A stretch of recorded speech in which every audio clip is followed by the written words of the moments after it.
Hello, I'm sorry I'm not able to be there in person. I'm out on the West Coast. But I think that what you're doing this weekend in discussing the threat of the electromagnetic pulse threat to America is one of the most significant topics that we need to be talking about, and frankly, we're not talking about.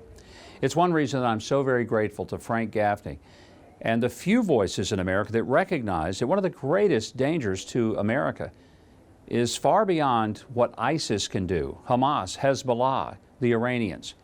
But the fact is, if the Iranians get nuclear capacity, one way that they can use that nuclear capacity is through the flash of an electromagnetic pulse, which essentially fries the entire electrical grid. And many scientists believe that it virtually renders 90% of America dead within a year.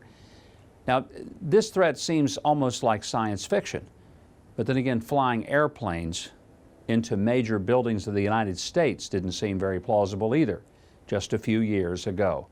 In fact, it didn't seem very plausible until the moment it happened. For an EMP threat, we can't wait until the last minute, and it's why there need to be clear, insightful, and authoritative voices, and more importantly, a clear, thoughtful president who is helping this country prepare for that threat. But let's be clear, the best way to prepare for the threat is to make sure it never happens.